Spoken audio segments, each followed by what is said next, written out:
Spring board के online classes में आपका स्वागत है। आज हम एक नया चैप्टर स्टार्ट करेंगे, पृथ्वी की आंतरिक संरचना, इंटरनल स्ट्रक्चर ऑफ अर्थ। पृथ्वी का जो इंटरनल स्ट्रक्चर है, आंतरिक संरचना, उसके बारे में वैज्ञानिकों ने पता लगाने के लिए बहुत से साधनों का उपयोग किया है। साधनों या इनको कह सकते हैं बहुत से सोर्सेस का यूज किया है। अब इतने सारे सोर्सेस के साथ वैज्ञानिकों ने एक्सपेरिमेंट किया, बट फाइनली जो मेजर सोर्स जिसके द्वारा पृथ्वी की आंतरिक संरचना का पता चला है वो है भूकंप विज्ञान या सीस्मोलॉजी। उसी के आधार पर पृथ्वी की आंतरिक संरचना बताई जाती है, जो कि आपने सुना होगा बेसिक जो लेयर्स होती हैं अर्थ की, क्रस्ट, मेंटल और कोर। ये क्रस्ट, मेंटल और कोर वाली जो परतें हैं ये भूकंप विज्ञान के आधार पर बताई गई हैं और घनत्व के आधार पर बताई गई परतें हैं।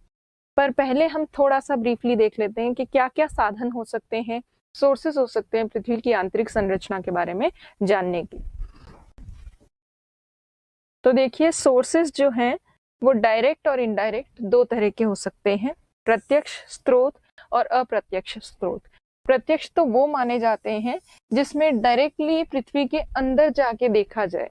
अब आपको पता है पृथ्वी जो है वो इतनी ज्यादा गहराई में पृथ्वी का केंद्र है, इतना ज्यादा डेप्थ में अर्थ का सेंटर है कि अंदर तक, बिल्कुल डेप्थ तक खुदाई करके जाना पॉसिबल नहीं है।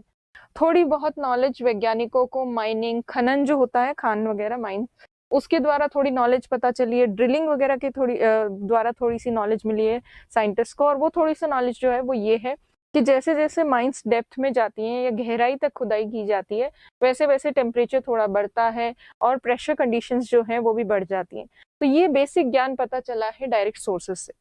डायरेक्ट सोर्स में एक और चीज इंक्लूड की जा सकती है, ज्वालामुखी उद्भव जब होते हैं, वॉल्केनिक इरप्शंस जब होते हैं, तो अंदर से लिक्विड मैटर बाहर आता है। उस लिक्विड मैटर को डायरेक्टली एग्जामिन किया जा सकता है, उसको देखा जा सकता है कि वो लावा जो है जो निकल रहा है, उससे हमें ये पता चल सकता है कि थोड़ा बहुत पृथ्वी के अंदर जो भी सोर्सेज हैं, जो भी स्रोत हैं, उनकी क्या केमिकल कंपोजिशन है, किस तरह का पदार्थ है पृथ्वी के अंदर। तो ये सब तो डायरेक्ट सोर्सेस होते हैं। बट डायरेक्ट सोर्सेस जो है, प्रत्यक्ष साधन, इसका बहुत कम हमारे पास प्रत्यक्ष स्रोत हैं या डायरेक्ट सोर्सेस बहुत लिमिटेड है, और इनसे जो हमें नॉलेज प्राप्त होती है वो भी बहुत लिमिटेड है। और इनडायरेक्ट सोर्सेज जो है उन्हीं के आधार पर बेसिकली अर्थ का इंटरनल स्ट्रक्चर बताया गया है, अभी जो वर्तमान में हमें जानकारी है, क्योंकि डायरेक्ट सोर्स पॉसिबल नहीं है यूज करना। इनडायरेक्ट सोर्सेज जो है, अप्रत्यक्ष साधन, इसमें दो तरह के साधन होते हैं। एक तो अप्राकृतिक या आर्टिफिशियल सोर्सेस, एक होते हैं नेचुरल सोर्सेस, प्राकृतिक स्रोत या प्राकृतिक साधन। आर्टिफिशियल स्रोत में या सोर्सेस में क्या यूज किए गए हैं, तो देखिए आर्टिफिशियल सोर्सेस में घनत्व, डेंसिटी, प्रेशर और टेम्परेचर कंडीशंस जो हैं उसका अनुमान लगाया गया है। जैसे कि हमने देखा खनन के द्वारा वैज्ञानिकों को माइंस वगैरह के नॉलेज से थोड़ा बहुत ये पता चला कि अंदर गहराई बढ़ने के साथ साथ थोड़ा टेम्परेचर बढ़ता है। उस नॉलेज के बेसिस में वैज्ञानिकों ने घनत्व, तापमान और दाब का अध्ययन करना शुरू किया, और उसके आधार पर उन्होंने ये देखा कि पृथ्वी की सतह पर या पृथ्वी के आसपास या थोड़ा सा गहराई में अगर दाब परिस्थितियां इतनी हैं तो पृथ्वी के केंद्र में, सेंटर के आसपास कितनी होगी, वो उन्होंने एस्टिमेट लगाया है उसके थ्रू। और तापमान परिस्थितियों को माइंस वगैरह से जो थोड़ा डेटा मिला तापमान का, उसके आधार पर तापमान का डीप अध्ययन करके और वैज्ञानिकों ने अनुमान लगाया है कि कोर का तापमान कितना होगा। इसी तरह से दाब, तापमान के साथ साथ घनत्व आदि की भी जानकारी के जो भी साइंटिस्ट के पास है, उसके बेसिस पे उन्होंने अनुमान लगाया है, इनडायरेक्टली अंदाजा लगाया है कि पृथ्वी के आंतरिक भाग में किस तरह की घनत्व, दाब और तापमान परिस्थितियां होंगी। तो ये इनडायरेक्ट सोर्स है और आर्टिफिशियल सोर्स है, प्राकृतिक साधन है, जिसके आधार पर वैज्ञानिकों ने आंतरिक भाग की जो स्थिति है उसके अनुमान लगाए हैं, केवल अजम्पशंस हैं। नेचुरल सोर्सेज में क्या क्या इंक्लूडेड है, तो नेचुरल सोर्सेज में सबसे पहला स्रोत जो है वो तो है उल्कापिंड। मीटेरॉइड्स जो होते हैं उनकी कंपोजिशन बिल्कुल ग्रहों जैसी होती है या फिर अर्थ जैसी होती है।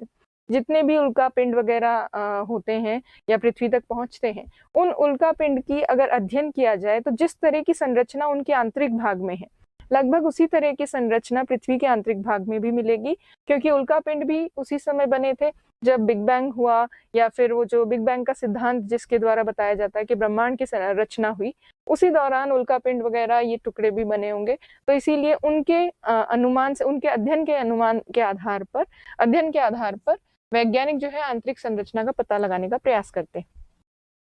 ग्रेविटेशनल फोर्स जो है, गुरुत्वाकर्षण बल पृथ्वी में सब जगह समान नहीं है। इक्वेटोरियल रीजन विषुवत रेखीय क्षेत्र में सबसे कम ग्रेविटेशनल फोर्स है, पोलर रीजन पे सबसे ज्यादा है। और ये जो ग्रेविटेशनल फोर्स में जो डिफरेंसेस है, इससे वैज्ञानिकों ने ये अंदाजा लगाया है कि पोलर रीजन जो है ध्रुवीय क्षेत्र के ज्यादा नजदीक है अर्थ का सेंटर, और इक्वेटोरियल रीजन से थोड़ा सा दूर है अर्थ का सेंटर। तो अर्थ का सेंटर है कहाँ, आंतरिक भाग में, कोर वाला भाग किधर है, उसका थोड़ा बहुत अनुमान ग्रेविटेशनल फोर्स के आधार पे भी वैज्ञानिकों को पता चलता है। मैग्नेटिक सर्वे या चुंबकीय अध्ययन, पृथ्वी का जो एक चुंबकीय क्षेत्र है, मैग्नेटिक फील्ड है, उस मैग्नेटिक फील्ड से वैज्ञानिकों को ये जरूर पता चलता है कि अंदर कोई ना कोई ऐसा स्रोत या सोर्स है जिसके थ्रू इलेक्ट्रोमैग्नेटिक फील्ड जनरेट हो रही है, विद्युत चुंबकीय क्षेत्र जो है वो विकसित हो रहा है, और यही विद्युत चुंबकीय क्षेत्र पृथ्वी को चुंबकीय क्षेत्र प्रदान कर रहा है। और तो और जो चट्टानें होती हैं उनमें भी चुंबकीय गुण नजर आते हैं, वो भी नॉर्थ पोल और साउथ पोल वाले जो डायरेक्शंस है उनको इंडिकेट करती है। और बहुत पुरानी प्राचीन चट्टानें जो हैं उनके अध्ययन से पता चलता है कि नॉर्थ पोल कब कहाँ था, मैग्नेटिक नॉर्थ पोल कहाँ रहा है प्राचीन काल में पृथ्वी का, और मैग्नेटिक साउथ पोल कहाँ रहा है। इस तरह से चुंबकीय अध्ययन के द्वारा भी थोड़ा जानकारी मिलती है कि अंदर पृथ्वी के आंतरिक भाग में कोई ना कोई ऐसी चीज है जो कि मैग्नेटिक फील्ड को प्रोड्यूस कर रही है। वॉल्केनिक एक्टिविटीज, देखिए ज्वालामुखी क्रियाएं जब होती हैं, वॉल्केनिक एक्टिविटीज, तो ज्वालामुखी क्रियाओं में अंदर से तरल पदार्थ बाहर निकलता है, लिक्विड फॉर्म में, जो लिक्विड स्टेट में जो चीज होती है वो बाहर निकलती है, जैसे लावा वगैरह बाहर निकलता है। उससे ये अंदाजा लगाया जा सकता है कि अंदर जरूर कहीं ना कहीं मॉल्टन चीज है, या पिघली हुई अवस्था में, या तरल अवस्था में, या लिक्विड स्टेट में कुछ स्थानों पर पदार्थ स्थित है। अब वो क्यों स्थित है, कहाँ स्थित है, वो इससे डिटेल नहीं मिलती, बट ये पता चलता है कि अंदर जरूर कहीं ना कहीं कोई लिक्विड का सोर्स है जिसकी वजह से लिक्विड बाहर निकलता है। तो ज्वालामुखी क्रियाएं जो हैं ये इनडायरेक्टली बताती हैं कि अंदर जरूर कोई ना कोई ऐसा स्थान है जहाँ पिघली हुई अवस्था में पदार्थ स्थित है पृथ्वी के अंदर आंतरिक भाग में। उसके अलावा मैंने जैसा बताया ज्वालामुखी क्रियाएं तो इसमें आएंगी, पर ज्वालामुखी के जो पदार्थ हैं, वॉल्केनिक मैटर, वॉल्केनिक मैटर को तो आप डायरेक्टली स्टडी कर सकते हो, जैसे लावा निकला, सीधे लावा में देखा कि कैसी कैसी केमिकल कॉम्पोजिशंस है या किस तरह की रासायनिक संरचना है, और उस पदार्थ के अध्ययन से आपको डायरेक्टली पता चल गया कि पृथ्वी के अंदर जो है पदार्थ उसकी किस तरह की रासायनिक संरचना है। But Jwalamukhi as an activity जब आप देखते हो क्रिया के रूप में पूरा, तो क्रिया जो है वो इनडायरेक्ट सोर्स में आती है, क्योंकि उसमें आप ये इससे पता चलता है कि अंदर कोई ना कोई पार्ट ऐसा है जहाँ पे पिघली हुई अवस्था में या मैग्मा बन रहा है या लावा बन रहा है जो कि बाहर निकल रहा है। तो वॉल्केनिक एक्टिविटीज इनडायरेक्ट सोर्स में आएगी, और वॉल्केनिक जो मैटर है, पदार्थ, वो डायरेक्ट सोर्सेस में आ सकते हैं। लास्ट और सबसे इंपॉर्टेंट सोर्स जो है पृथ्वी की आंतरिक संरचना का पता लगाने का, वो है भूकंप विज्ञान, जिसे कहते हैं सीस्मोलॉजी। सीस्मोलॉजी से ही अभी जो वैज्ञानिकों को पता है क्रस्ट, मेंटल और कोर वाली लेयर्स, वो इसी आधार पर दर्शाई जाती है, भूकंप विज्ञान के नॉलेज के बेसिस पर ही पता चली है। तो जितने भी सोर्सेज अभी हमने देखे हैं, इन सभी सोर्सेज से इतना ज्यादा पृथ्वी की आंतरिक संरचना के बारे में जानकारी नहीं मिलती जितना अकेले भूकंप विज्ञान से मिलती है। तो इसीलिए पृथ्वी की आंतरिक संरचना का पता लगाने के लिए सबसे प्रमुख और सबसे महत्वपूर्ण सोर्स जो है वो है भूकंप विज्ञान। Seismology is the most important and major source of finding the internal structure of earth. तो इसीलिए भूकंप विज्ञान से हमें क्या चीजें पता चलती है ये जानना जरूरी है। यही अब हम डिस्कस करने वाले हैं कि भूकंप विज्ञान से क्या क्या चीजें, क्या क्या जानकारी हमें मिलती है।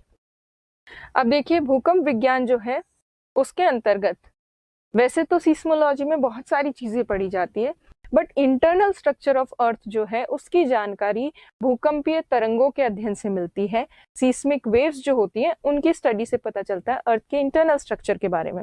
अब सीस्मिक वेव्स वैसे तो बहुत सी होती हैं, बट मेजर जो सीस्मिक वेव्स पृथ्वी के अंदर जो चलती हैं वो है पी वेव्स और एस वेव्स। पी वेव्स जो है इन्हें प्राइमरी वेव्स भी कहते हैं, प्राथमिक तरंगे, और एस वेव्स जो हैं इन्हें सेकेंडरी वेव्स भी कहा जाता है, सेकेंडरी वेव्स। अब देखिए पी और एस वेव्स जो है इनकी डिटेल में स्टडी तो हम तब करेंगे जब हम भूकंप चैप्टर करेंगे, बट यहाँ पे ब्रीफली जो इनकी बेसिक चीज हमें इंटरनल स्ट्रक्चर को जानने के लिए जरूरी है वो देख लेते हैं। देखिए पी तरंगे जो हैं उनकी एक क्वालिटी ये है कि ये सभी माध्यमों में चल सकती हैं, ऑल मीडियम्स। पृथ्वी के अंदर बेसिकली कौन से मीडियम या माध्यम होते हैं? पृथ्वी के आंतरिक भाग में या तो माध्यम ठोस होगा, सॉलिड फॉर्म में होंगी रॉक्स, या फिर द्रव अवस्था में होंगी, या तरल पदार्थ होंगे, लिक्विड फॉर्म में होगा या सॉलिड फॉर्म में होगा मीडियम। तो ये जो पी वेव्स होती हैं ये सॉलिड और लिक्विड दोनों में चलती हैं, ये पी वेव्स। जबकि सेकेंडरी वेव्स जो है एस वेव्स, ये केवल सॉलिड में चलती हैं, मतलब ठोस पदार्थ जहां पे भी हैं उसी में चलती हैं, पदार्थ में चलती हैं, केवल चलती हैं।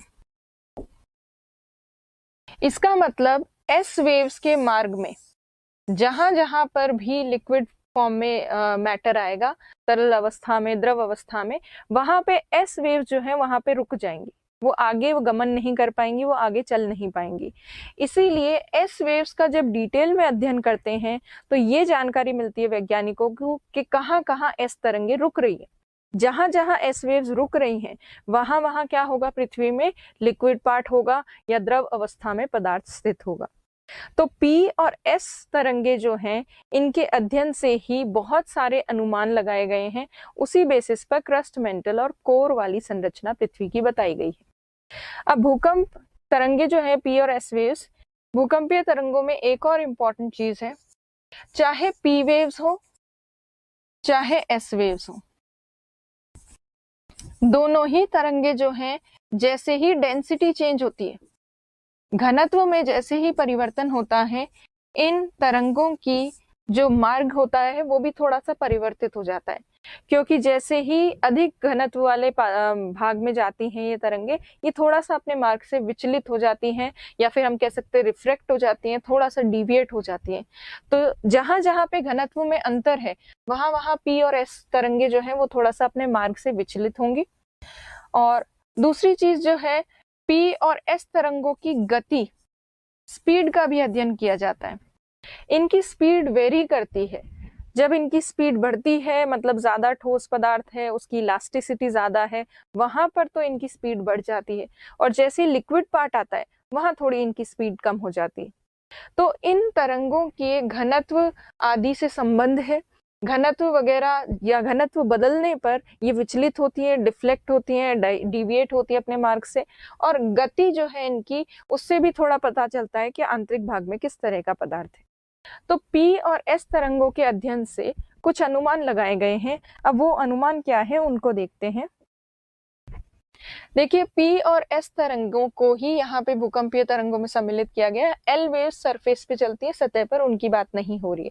तो यहाँ कौन सी तरंगों की बात हो रही है? Mainly P and S waves. देखिए पी और एस वेव्स जो है वो सीधी नहीं चलती है पृथ्वी के आंतरिक भाग में, वो वक्राकार मार्ग में चलती है, कर्व्ड पाथ में। जैसे मान लीजिए ये एक फोकस है, फोकस वो भाग होता है जहां से पी और एस तरंगे निकलती हैं, फोकस जिसे अवकेंद्र भी कहते हैं। ये पृथ्वी के अंदर की बात है। और पृथ्वी की सतह पर फोकस के ठीक ऊपर होता है एपिसेंटर या अधिकेंद्र इसको कहते हैं, जहां पर सबसे पहले भूकंपीय तरंगे पहुंचती हैं।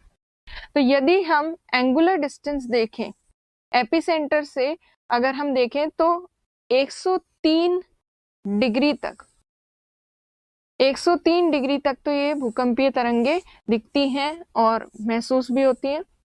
अब ये जो भूकंपीय तरंगे हैं इनका यदि मार्ग का अध्ययन किया जाए, वैज्ञानिकों ने जो किया है उस मार्ग के अध्ययन से पता चला है कि ये इस तरह से कर्व्ड पाथ में चलती हैं, वक्राकार मार्ग में। ऐसे सीधी नहीं चलती जैसे फोकस से निकली और ऐसे सीधी चल रही, ऐसे नहीं चलती है। ये भूकंपीय तरंगे इस तरह से कर्व्ड पाथ में चलती हैं, वक्राकार मार्ग में। उसका कारण ये है कि हर एक पॉइंट पर डेंसिटी में थोड़ा थोड़ा डिफरेंस है, अंतर है। तो पृथ्वी के आंतरिक भाग में ये जो बार बार भूकंपीय तरंगे विचलित होती हैं, उसकी वजह से ये सीधा चलने की बजाय ये थोड़ा कर्व्ड पाथ लेती हैं, थोड़ा सा घूम कर जाती हैं। तो इनका जो ये वक्राकार मार्ग है, उससे पता चलता है कि पृथ्वी में आंतरिक भाग में सभी जगह का घनत्व अलग है। मतलब डेंसिटी वेरी करती है सब जगह, हर पॉइंट पे धीरे धीरे डेंसिटी चेंज होती है, डेंसिटी वेरीज या घनत्व में परिवर्तन होता है। अब ये जो P और S तरंगे हैं, इनका छाया क्षेत्र भी होता है। वैसे तो दोनों ही तरंगों का छाया क्षेत्र होता है, P तरंगों का भी, S तरंगों का भी, पर आंतरिक संरचना के अध्ययन में S वेव्स जो हैं उनका छाया क्षेत्र बहुत इंपॉर्टेंट है। अब छाया क्षेत्र होता क्या है? जैसे मान लीजिए पृथ्वी पर किसी पर्टिकुलर पॉइंट पर भूकंप आया, सपोज ये पृथ्वी है और पृथ्वी के इस ऊपरी भाग पर यहाँ पर इस पॉइंट पर भूकंप आया। इसका मतलब ये सतह पर ये वो पॉइंट है जिसे हम एपिसेंटर कहते हैं। एपिसेंटर के ठीक नीचे होगा फोकस। अब भूकंपीय तरंगे जब निकलती हैं तो सतह पर भले ही यहाँ पर भूकंप आया हो, पर सतह पर जो सीस्मोग्राफ होते हैं, अर्थ के ऊपर जहां जहां पे भी सीस्मोग्राफ होते हैं, वहां पे P और S तरंगे रिकॉर्ड होती हैं। पर पृथ्वी जो है, यदि हम एपिसेंटर से कोणीय दूरी देखें तो कैसे देखेंगे? तो देखिए, मान लीजिए ये पृथ्वी है और पृथ्वी की सतह पर एपिसेंटर यहाँ है, तो एपिसेंटर से यहाँ जो पॉइंट होगा उसकी 90 डिग्री की दूरी होगी एपिसेंटर से, 90 डिग्री। कैसे? अर्थ का सेंटर, एपिसेंटर और वो स्थान जिसकी डिग्री हम माप रहे हैं। तो अधिकेंद्र से 90 डिग्री की कोणीय दूरी, उसके आगे 100, इस तरह से डिग्री मापी जाती है। तो पृथ्वी की सतह पर देखा जाता है कि 103 डिग्री तक, मतलब 103 डिग्री तक तो ये S तरंगे रिकॉर्ड होती है। उसके आगे ये 103 कहाँ से हम मेजर कर रहे हैं? एपिसेंटर से, जहां भूकंप आया। 90 डिग्री लगभग यहाँ होगा, 90 डिग्री लगभग यहाँ होगा, तो 103 डिग्री तक तो S तरंगे आती हैं। और उसके आगे जो नीचे वाला भाग है पृथ्वी का, वहां पर S तरंगे पहुंच नहीं पाती। अगर भूकंप यहाँ आया है तो नीचे वाला एक पूरा हिस्सा ऐसा रहेगा जहां सीस्मोग्राफ पे S वेव्स जो है, S तरंगे रिकॉर्ड नहीं होंगी। ऐसा इसलिए है क्योंकि S तरंगे लिक्विड पोर्शन में, लिक्विड पार्ट में एंटर ही नहीं करती। तो S वेव्स का शैडो जोन क्या हुआ? ये पूरा भाग जहां पे S तरंगे पहुंच ही नहीं रही, ये पूरा नीचे का 103 के आगे वाला छाया क्षेत्र है S तरंगों का। और ये शैडो जोन जो है, ये जानकारी देता है कि अर्थ के अंदर बाहरी कोर वाला जो हिस्सा है वो लिक्विड फॉर्म में, इसी वजह से S तरंगे इसमें एंटर नहीं कर पा रही। तो S तरंगों के छाया क्षेत्र से ये कंफर्म होता है कि अर्थ के अंदर एक ऐसी लेयर जरूर है जो कंप्लीटली, पूर्ण रूप से लिक्विड फॉर्म में है। तो ये जानकारी S तरंगों के छाया क्षेत्र से मिलती है।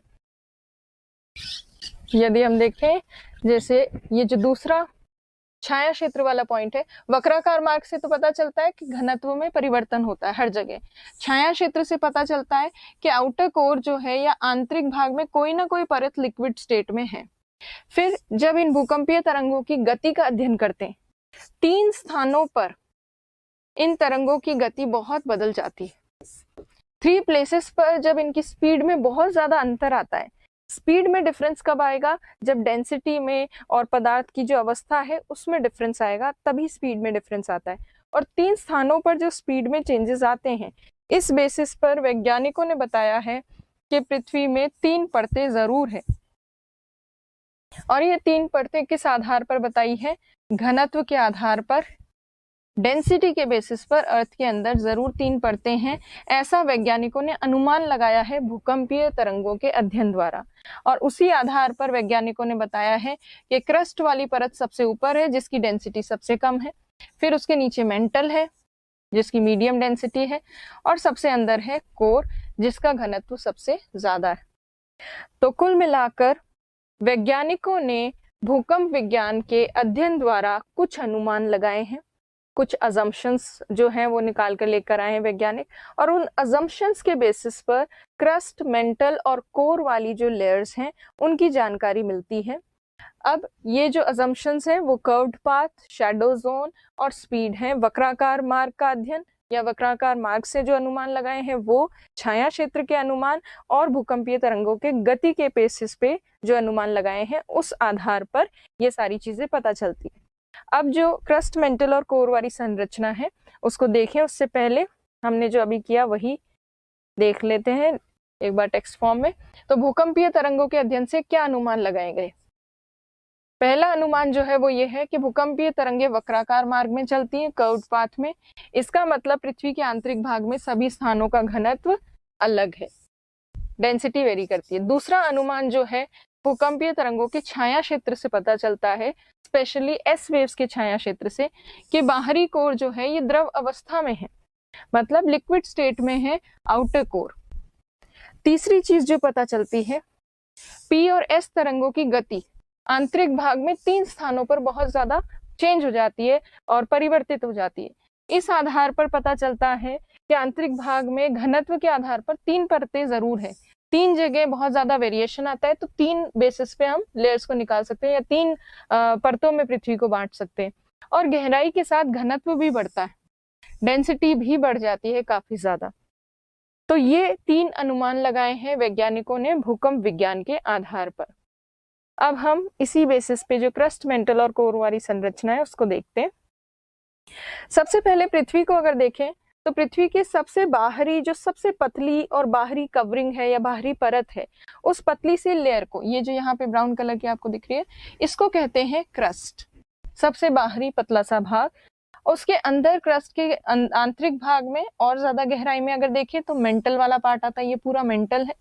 मेंटल वाले हिस्से के अंदर कोर वाला हिस्सा है। कोर के 2 पार्ट्स है, आउटर कोर जो लिक्विड फॉर्म में है द्रव अवस्था में, और इनर कोर जो सॉलिड फॉर्म में।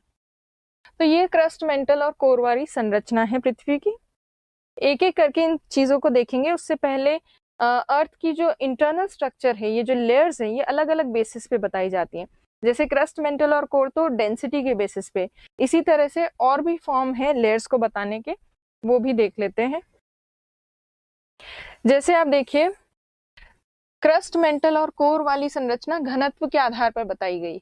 वैसे तो पृथ्वी के आंतरिक भाग में इंटरनल पार्ट में जैसे जैसे जाते हैं वैसे वैसे डेंसिटी बढ़ती है, घनत्व बढ़ता है, डेंसिटी बढ़ती है, अंदर जाने पर डेंसिटी बढ़ेगी, घनत्व बढ़ेगा। पृथ्वी का औसत जो घनत्व है, एवरेज डेंसिटी अर्थ की 5.5 ग्राम पर सेंटीमीटर क्यूब है, एवरेज डेंसिटी। ये तो डेंसिटी के बेसिस पर लेयर्स हैं, क्रस्ट मेंटल और कोर। एलिमेंट्स, तत्वों के आधार पर भी पृथ्वी की कुछ संरचना आंतरिक परतें बताई जाती है, सियाल, सीमा और निफे। सियाल लेयर जो है, इसमें सिलिका और एल्यूमिनियम ये काफी ज्यादा मात्रा में पाए जाते हैं तत्व। सीमा लेयर में सिलिका और मैग्नीशियम ये काफी ज्यादा मात्रा में पाए जाते हैं, और निफे लेयर में निकल और फेरस की मात्रा काफी ज्यादा पाई जाती है। तो तत्वों के आधार पर ये परतें बताई जाती है। और पदार्थ की अवस्था, या फिर हम कह सकते हैं कि बेसिक स्टेट ऑफ मैटर जो है, उसके आधार पर जो पृथ्वी की परतें बताई जाती हैं वो है lithosphere, asthenosphere, mesosphere and pyrosphere. इन्हें लैंप लेयर भी कह सकते हैं, लैंप लेयर।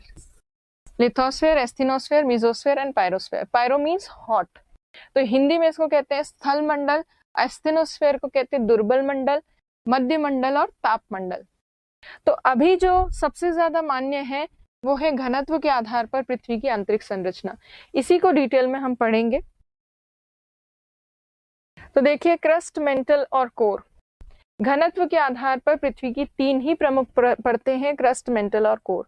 और इन परतों की भी उप परतें हैं, इनकी भी सब लेयर्स हैं, अपर क्रस्ट, लोअर क्रस्ट, ऊपरी क्रस्ट, निचली क्रस्ट, ऊपरी मेंटल, निचला मेंटल, बाहरी कोर, आंतरिक कोर। इनको भी सबको 2-2 पार्ट्स में बांटा है। जहां पे भी लेयर चेंज होती है या फिर जहां पे भी परत परिवर्तित होती है, वहां पे डेंसिटी में चेंजेस आते हैं। जैसे अगर हम देखें, ये अपर क्रस्ट है, ये लोअर क्रस्ट है। अपर क्रस्ट और लोअर क्रस्ट में डेंसिटी में डिफरेंस है। अपर क्रस्ट की 2.7 है, लोअर क्रस्ट की और थोड़ी बढ़ जाती है, 3 ग्राम हो जाती है। और ज्यादा अंदर आएंगे मेंटल की, और ज्यादा हो जाएगी, 4.6। इसी तरह से आउटर कोर, बाहरी कोर की 10 ग्राम प्रति सेंटीमीटर क्यूब हो जाएगी। और इसी तरह से इनर कोर जो है उसकी 11 से 13 ग्राम प्रति घन सेंटीमीटर। तो डेंसिटी अंदर जाने पर धीरे धीरे बढ़ती जाती है, और डेंसिटी के बेसिस पर ही लेयर्स बताई गई है। जैसे क्रस्ट में अपर और लोअर है, वैसे ही मेंटल में भी अपर मेंटल और लोअर मेंटल, कोर में आउटर कोर और इनर कोर, ये सब लेयर्स है। जहां पे भी डेंसिटी चेंज हो रही है वहां लेयर चेंज हो रही है, और जहां लेयर चेंज हो रही है वहां दो परतों के बीच में स्थित है असंबद्धता, मतलब डिसकंटिन्यूटी, जहां पे एक घनत्व से दूसरे घनत्व की तरफ परिवर्तन हो रहा है, चेंजेस आ रहे हैं, ट्रांजिशन लेयर है, संक्रमण लेयर है, उसको कहते हैं असंबद्धता, डिसकंटिन्यूटी। तो 5 मेजर डिसकंटिन्यूटीज हैं पृथ्वी पे आंतरिक भाग में, 4 and 5। हालांकि अभी हम डिटेल में देखेंगे इन चीजों को और, बट फिर भी अपर क्रस्ट और लोअर क्रस्ट जो है उनके बीच में जो असंबद्धता है या डिसकंटिन्यूटी उसे कॉनराड कहते हैं। और क्रस्ट का लोअर पार्ट और अपर मेंटल, इसके बीच में है मोहरोविसिक डिसकंटिन्यूटी। फिर उसके बाद रेपिटी डिसकंटिन्यूटी है अपर मेंटल और लोअर मेंटल के बीच में। फिर है गुटेनबर्ग डिसकंटिन्यूटी जो कि मेंटल और आउटर कोर के बीच में, लोअर मेंटल और आउटर कोर के बीच में। लास्ट है लेहमैन डिसकंटिन्यूटी जो आउटर कोर और इनर कोर के बीच में। तो ये 5 डिसकंटिन्यूटीज हैं जो लेयर के चेंजिंग स्पॉट पे आती हैं, या संक्रमण जो क्षेत्र होता है दो परतों के बीच में, वहां ये असंबद्धताएं स्थित होती हैं। अभी एक एक करके जब लेयर्स पढ़ेंगे उनमें इन असंबद्धताओं को भी देखेंगे, बट फिर भी इन डिसकंटिन्यूटीज को एक साथ लर्न करने का एक तरीका है, ये जो है इनको याद किया जा सकता है इस तरह से, कॉल मी रेगुलरली। इसमें यदि देखें, कॉल का जो सी है उससे कॉनराड डिसकंटिन्यूटी, एम से मोहरोविसिक, ये सीक्वेंस याद रखने के लिए इजी होता है, आर से रेपिटी, जी से गुटेनबर्ग डिसकंटिन्यूटी, और एल से लेहमैन। तो इससे आपको सीक्वेंस याद रहेगा ऊपर से नीचे तक, कॉनराड, मोहरोविसिक, रेपिटी, गुटेनबर्ग और लेहमैन, ये 5 असंबद्धताएं भी आपको याद होनी चाहिए। चलिए अब हम बात करते हैं एक एक लेयर की। सबसे पहले क्रस्ट को देखेंगे। क्रस्ट जो लेयर है ये सबसे ऊपरी परत है पृथ्वी की, और सबसे पतली और सबसे कम गहराई तक विस्तृत है। बेसिकली क्रस्ट जो है वो पृथ्वी की सतह से लेकर इसका विस्तार है 35 किलोमीटर तक, सरफेस से लेकर 35 किलोमीटर 35 किलोमीटर डेप्थ तक क्रस्ट वाला पार्ट है। क्रस्ट जो है सबसे ऊपरी भाग है, इसलिए डेंसिटी सबसे कम होगी। आपको पता है पृथ्वी के बाहरी हिस्से की डेंसिटी घनत्व कम है आउटर लेयर्स की, और अंदर जाते जाते गहराई में घनत्व बढ़ता है। तो सबसे कम घनत्व वाली परत है ये, सबसे लो डेंसिटी है इसकी। प्लस अभी हमने तत्वों के आधार पर देखा था अर्थ की जो संरचना है, तो लेयर्स अगर हम एलिमेंट्स देखें इस परत में, क्रस्ट में, तो सिलिका और एल्यूमिनियम ज्यादा होने की वजह से इसको सियाल परत भी कहा जा सकता है। डेंसिटी के बेसिस पर इस क्रस्ट को भी 2 पार्ट्स में डिवाइड कर सकते हैं हम, ऊपरी क्रस्ट और निचली क्रस्ट। अब देखिए अपर क्रस्ट और लोअर क्रस्ट में डेंसिटी का डिफरेंस कितना है, और उसके साथ साथ ये क्या बनाती हैं, कौन सा पार्ट बनाती है अर्थ का, वो भी देखते हैं। देखिए ऊपरी क्रस्ट और निचले क्रस्ट में ऊपर वाली क्रस्ट की डेंसिटी थोड़ी कम है, नीचे वाली क्रस्ट की डेंसिटी उससे थोड़ी सी ज्यादा है। 2.7 ग्राम पर सेंटीमीटर क्यूब, ये तो डेंसिटी है अपर क्रस्ट की, और 3 ग्राम पर सेंटीमीटर क्यूब ये डेंसिटी है लोअर क्रस्ट की। अब आपको पता है पृथ्वी पर जो भी महाद्वीप है, कॉन्टिनेंट्स, वो ऊंचे हैं और महासागर जो है वो नीचे है, इसीलिए महासागरीय गर्त वाले क्षेत्र में या डिप्रेशंस जो है ओशन के लिए, वहां पानी भरा हुआ है। तो कॉन्टिनेंटल क्रस्ट जो होती है वो थिक है, उसकी गहराई और मोटाई ज्यादा है, जबकि ओशनिक जो क्रस्ट है वो पतली है। और इसी वजह से जो ऊपर वाली क्रस्ट का हिस्सा है जो ऊंचा है, मोटा है, उठा हुआ भाग है, तो अपर क्रस्ट वाला पार्ट जो है वो तो कॉन्टिनेंट्स का निर्माण करता है, कॉन्टिनेंट्स, क्योंकि क्या कॉन्टिनेंट सबसे ऊपरी ऊंचे उठे हुए भाग है, तो ऊंचे उठे हुए भाग का निर्माण करती है अपर क्रस्ट, जो कि है कॉन्टिनेंट्स, महाद्वीपों का निर्माण करने वाली परत। और महासागर जो है, जैसे आप यहाँ पर देखें अगर, तो कॉन्टिनेंट वाला जो पार्ट है, यहाँ महाद्वीप है, महाद्वीप वाली क्रस्ट इतनी मोटी है, इतनी ज्यादा गहराई तक विस्तृत है और काफी ज्यादा थिकनेस है इसकी, जबकि ओशन वाली जो क्रस्ट है वो काफी पतली है, महासागरीय क्रस्ट। और महासागरीय क्रस्ट किसकी बनी होती है? निचली जो क्रस्ट होती है उससे बनी होती है। तो लोअर क्रस्ट जो है ये ओशन का जो बेस होता है, महासागर के तल का निर्माण करती है। ओशनिक बेड या महासागर का तल।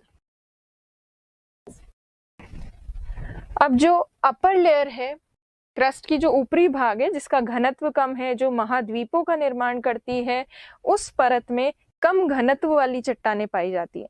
और कम घनत्व वाली जो प्रमुख चट्टानें इस ऊपर वाली क्रस्ट में पाई जाती हैं वो है ग्रेनाइट।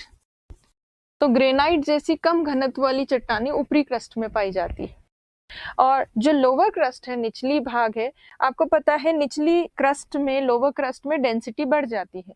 तो लोअर क्रस्ट जो ओशन के बेड का, महासागर के तल का निर्माण करती है, उसका घनत्व भी ज्यादा है, इसीलिए लोअर क्रस्ट वाले पार्ट में अधिक घनत्व वाली चट्टानें पाई जाती हैं, जैसे कि बेसाल्ट जैसी चट्टानें पाई जाती हैं। और अभी हमने देखा कि दो परतों के बीच में संक्रमण परत होती है, ट्रांजिशन लेयर होती है। तो अपर क्रस्ट, ऊपरी क्रस्ट जो है, जो 0 से 25 किलोमीटर के बीच में है, और उसके आगे 25 से 35, 25 से 35 किलोमीटर के बीच में लोअर क्रस्ट। अपर क्रस्ट और लोअर क्रस्ट के बीच में यहाँ पर एक असंबद्धता है, डिस्कंटिन्यूटी, जो फर्स्ट डिस्कंटिन्यूटी है। और सेकेंड डिस्कंटिन्यूटी जो है वो है लोअर क्रस्ट, निचली क्रस्ट और मेंटल के बीच में। यहाँ ये मेंटल है। तो अभी जैसा कि सीक्वेंस मैंने याद करने को सिखाया था आपको, कॉल मी, तो कॉल मी, कॉल से सी। सो फर्स्ट डिस्कंटिन्यूटी जो है वो कॉनराड है, दूसरी डिस्कंटिन्यूटी जो है वो मोहोरोविसिक है। तो ये दो मेजर डिस्कंटिन्यूटीज यहाँ है। तो ये मेन चीजें हैं क्रस्ट के बारे में। अब इसी चीज को हम रिटन फॉर्म में देख लेते हैं। अब देखिए, अपर क्रस्ट, ऊपरी क्रस्ट जो है वो कहाँ तक की गहराई तक है? 25 किलोमीटर की, पृथ्वी की सतह से 25 किलोमीटर गहराई तक। उसका घनत्व 2.7 ग्राम प्रति घन सेंटीमीटर है, और ग्रेनाइट चट्टानों से बनी है ये। और मेनली ऊपरी क्रस्ट महाद्वीपों का निर्माण करती है, कॉन्टिनेंटल क्रस्ट है। लोअर क्रस्ट जो है, निचली क्रस्ट, वो महासागर की क्रस्ट का निर्माण करती है, महासागर के तल का निर्माण करती है, और 25 किलोमीटर से 35 किलोमीटर की गहराई तक है। घनत्व इसका 3 ग्राम प्रति घन सेंटीमीटर है, और बेसाल्ट चट्टानें ज्यादा पाई जाती है महासागरीय क्रस्ट में। अब कॉनराड डिस्कंटिन्यूटी जो है, असंबद्धता, वो तो स्थित है अपर क्रस्ट और लोअर क्रस्ट के बीच में। यहाँ पे कॉनराड, और उसके नीचे लोअर क्रस्ट और मेंटल वाले पार्ट के बीच में, यहाँ पे लोअर क्रस्ट और मेंटल, इसके बीच में है मोहोरोविसिक डिस्कंटिन्यूटी। डिस्कंटिन्यूटी को ही असंबद्धता कहते हैं, जो एक संक्रमण परत होती है जहां घनत्व बदलता है, चेंज होता है। तो ये क्रस्ट से रिलेटेड मेन चीजें हैं। अब हम बात करते हैं मेंटल वाली लेयर की।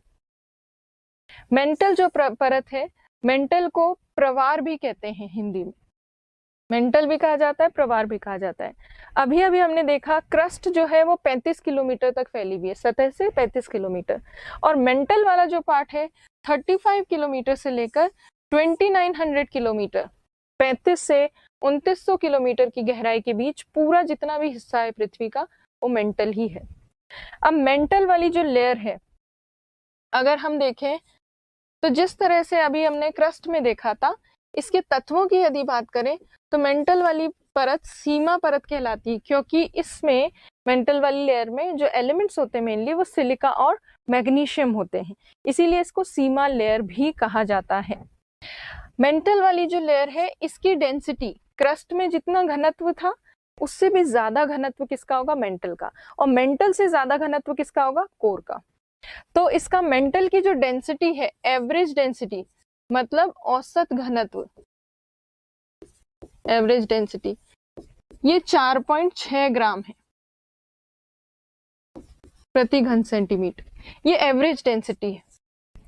जिस तरह से हमने देखा ऊपरी क्रस्ट कम घनत्व वाली ग्रेनाइट चट्टानों से बनी है, निचली क्रस्ट थोड़े ज्यादा घनत्व वाली बेसाल्ट चट्टानों से बनी है, वैसे ही मेंटल वाली जो लेयर है और भी ज्यादा घनत्व वाली जो चट्टानें हैं उनसे बनी है।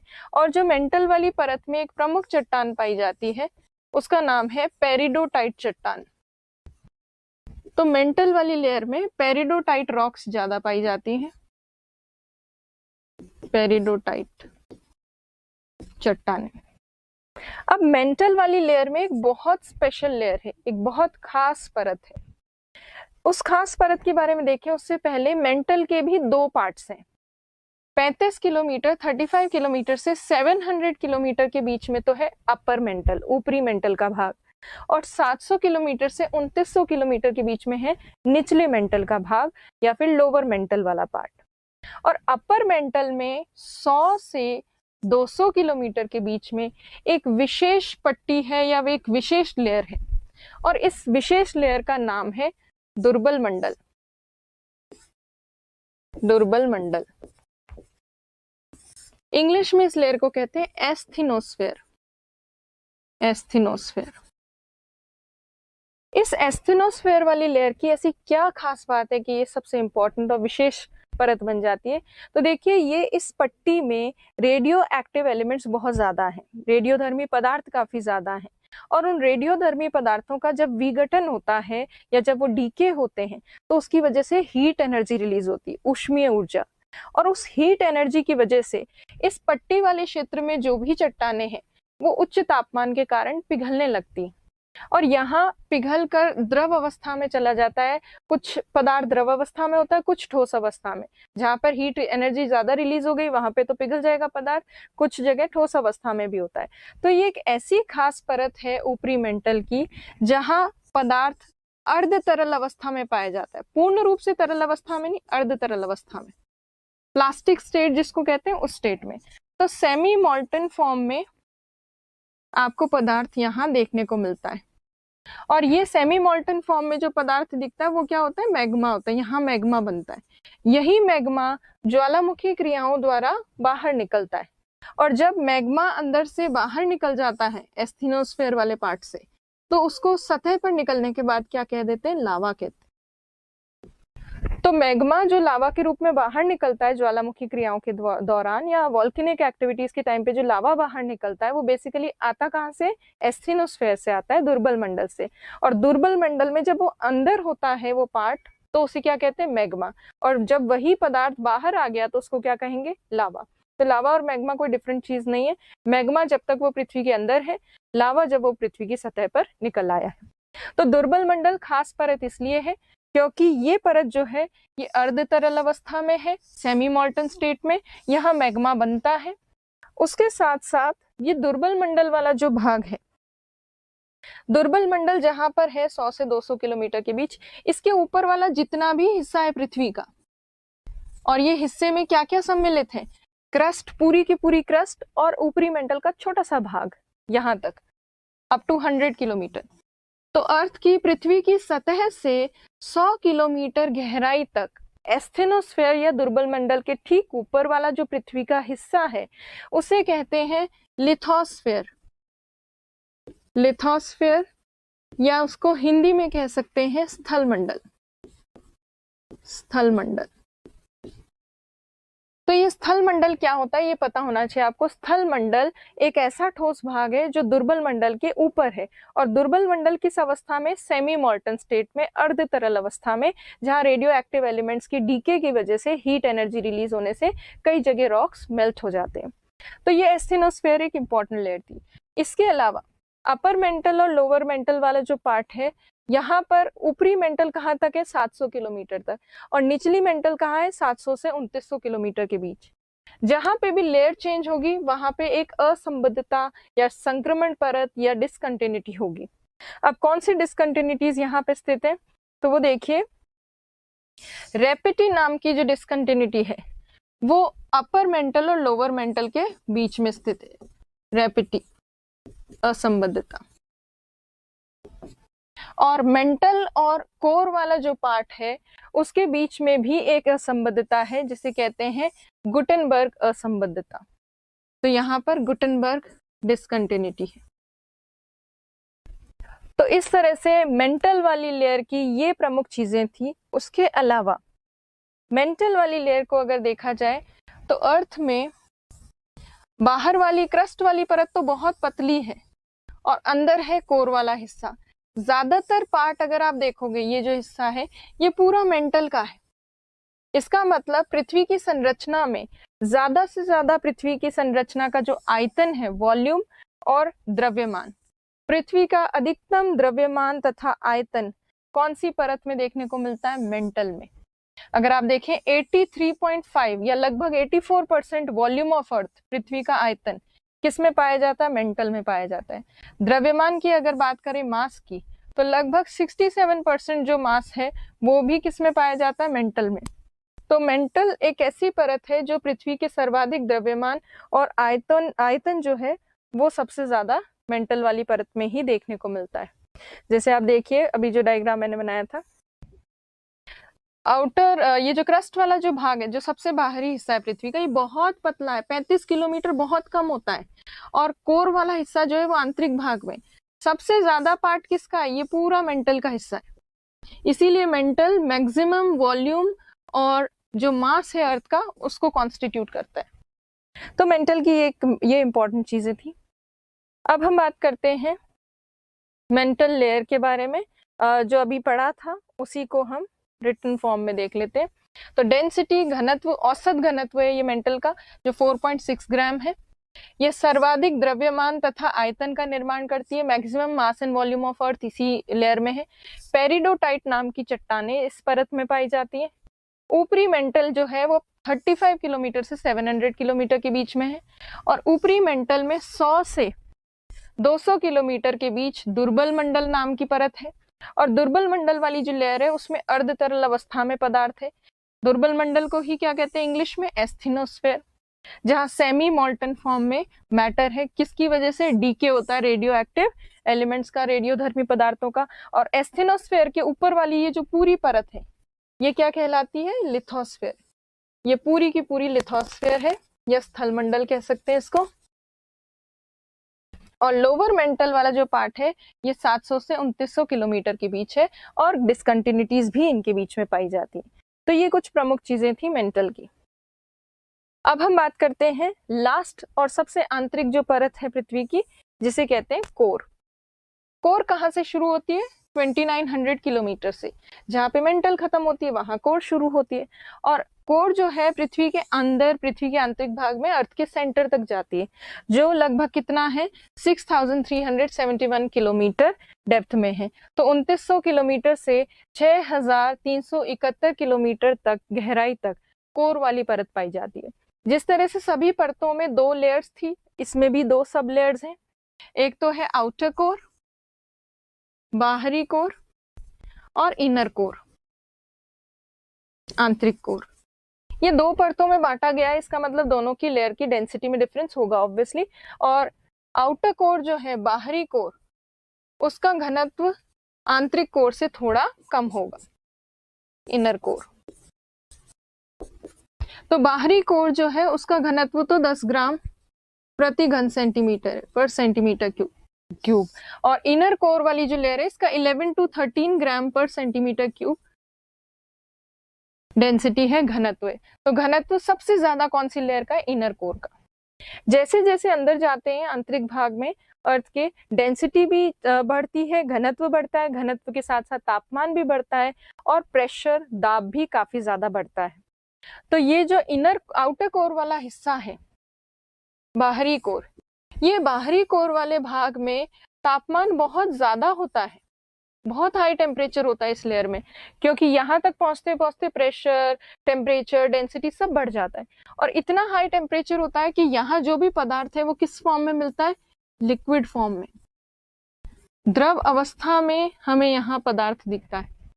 और लिक्विड फॉर्म में पृथ्वी की एकमात्र ऐसी परत जो द्रव अवस्था में स्थित है, या जो लिक्विड फॉर्म में, लिक्विड स्टेट में देखने को मिलती है, वो केवल क्या है? Outer core. आप एस्थेनोस्फेयर को या दुर्बल मंडल को कंप्लीटली मॉल्टन या फिर लिक्विड स्टेट में होने वाली परत नहीं मान सकते, क्योंकि दुर्बल मंडल में क्या है? अर्ध तरल अवस्था में, सेमी मॉल्टन स्टेट में है मैटर। तो कहीं आपसे पूछा जाए तो लिक्विड फॉर्म में कौन सी लेयर है अर्थ की? Outer core. अब आउटर कोर जो है लिक्विड फॉर्म में तो है ही, उसके साथ साथ उच्च तापमान के कारण इस आउटर कोर में चार्ज पार्टिकल्स का निर्माण भी होता है। चार्ज पार्टिकल्स मतलब आवेशित कण। अब आवेशित कण कैसे बनते हैं? जब हाई टेम्परेचर होता है तो किसी भी पदार्थ के जो एटम्स होते हैं या मॉलिक्यूल्स होते हैं उनका वाइब्रेशन, उनका कंपन बहुत तेजी से होता है। इसीलिए इलेक्ट्रॉन्स जो है अपने ऑर्बिट से बाहर चले जाते हैं।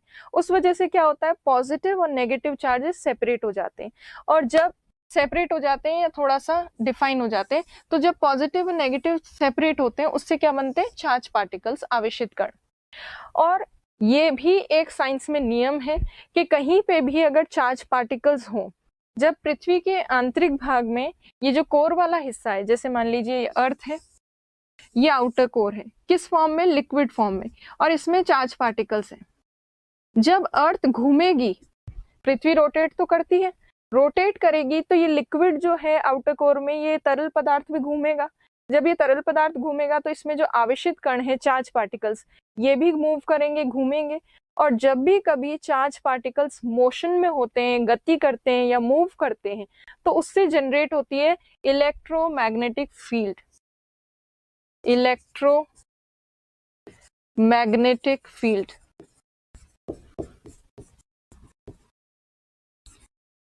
तो पृथ्वी की जो आउटर कोर वाली लेयर है उसमें उच्च तापमान के कारण आवेशित कण बनते हैं, और इन आवेशित कणों के कारण इलेक्ट्रोमैग्नेटिक फील्ड बनती है, जिसको कहते हैं विद्युत चुंबकीय क्षेत्र का निर्माण होता है।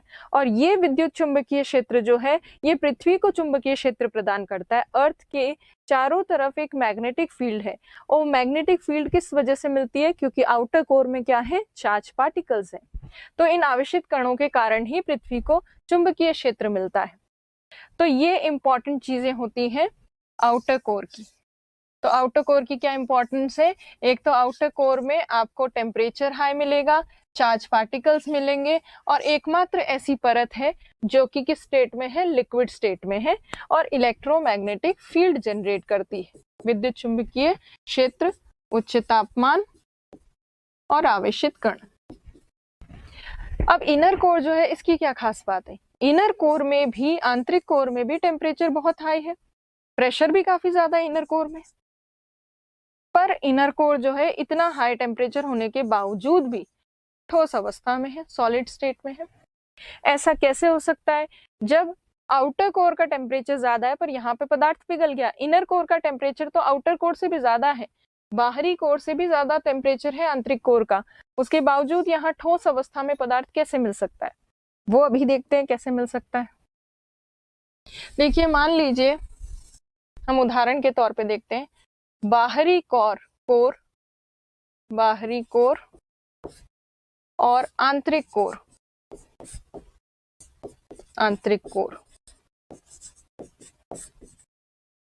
बाहरी कोर और आंतरिक कोर के यदि हम तापमान परिस्थिति को देखें तो बाहरी कोर से ज्यादा तापमान है आंतरिक कोर का।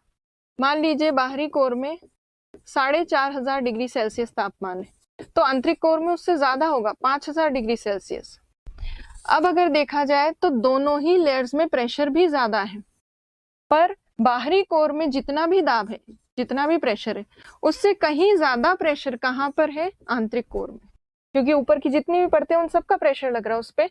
तो अंदर वाली जो कोर है उसका प्रेशर बहुत हाई है, बहुत अधिक दाब है, यहाँ अधिक दाब।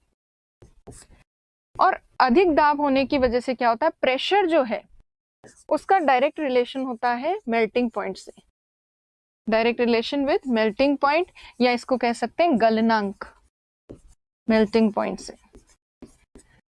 तो आंतरिक भाग में प्रेशर बढ़ने के कारण मेल्टिंग पॉइंट जो है वो भी बढ़ जाता है। कैसे बढ़ता है? तो एग्जाम्पल के तौर पे अगर देखें, बाहरी कोर में जो भी पदार्थ था वो पिघल रहा था 4400 डिग्री सेल्सियस तापमान पर। आउटर कोर में जो मैटर 4400 डिग्री सेल्सियस टेम्परेचर पे पिघल रहा था और लिक्विड फॉर्म में कन्वर्ट हो रहा था, वही सेम मैटर अगर आंतरिक कोर में हो तो उसको पिघलने के लिए 5100 डिग्री सेल्सियस तापमान चाहिए होगा, क्योंकि प्रेशर बढ़ने से इसका मेल्टिंग पॉइंट जो है पदार्थ का वो बढ़ गया।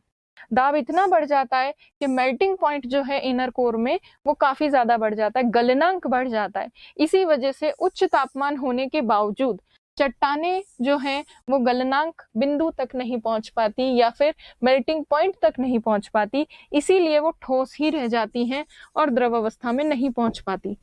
जबकि बाहरी कोर में क्या होता है, तापमान उच्च है और जितना तापमान है उससे थोड़ा कम या उसके आसपास ही गलनांक है, मेल्टिंग पॉइंट है, इसीलिए जो यहाँ पे रॉक्स हैं वो पिघल जाती हैं और लिक्विड स्टेट में पहुंच जाती। तो ये दोनों में डिफरेंस है।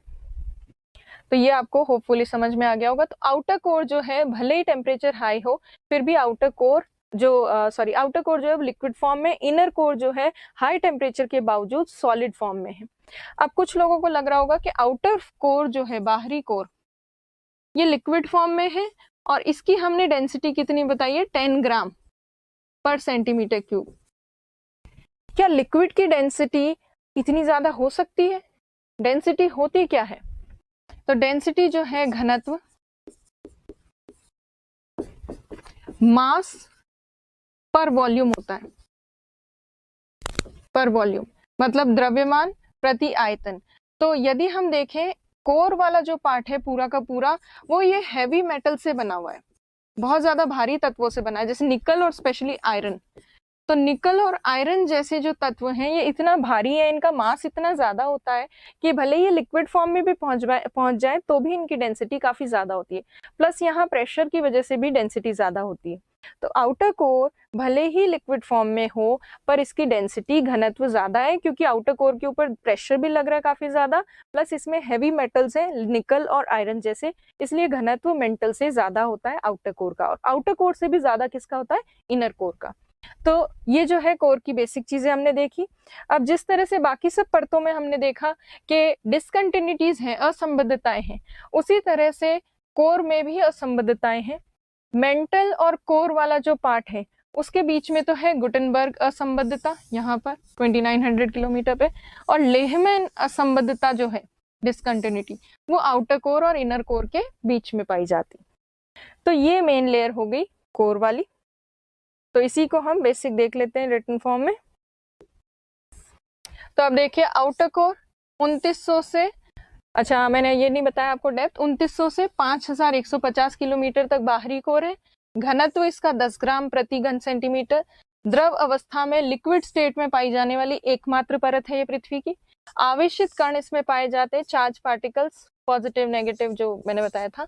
उसके साथ साथ ये चार्ज पार्टिकल्स जो हैं ये विद्युत चुंबकीय क्षेत्र उत्पन्न करते हैं, मतलब ये इलेक्ट्रोमैग्नेटिक फील्ड जनरेट करते हैं, जिससे पृथ्वी को क्या मिलता है, चुंबकीय क्षेत्र मिलता है। Formation of magnetic field of earth takes place.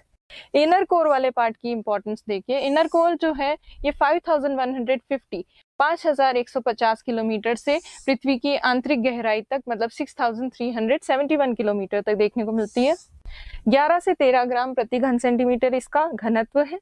ठोस अवस्था में है ये, क्योंकि इस परत में दाब जो है वो काफी ज्यादा है, तापमान से कहीं ज्यादा प्रभावी दाब है। प्रेशर बहुत इफेक्टिव है टेम्परेचर से भी ज्यादा, और प्रेशर किससे रिलेटेड है, मेल्टिंग पॉइंट से। दाब बढ़ता है तो गलनांक जो है, मेल्टिंग पॉइंट, वो भी बढ़ जाता है, solid state due to high pressure.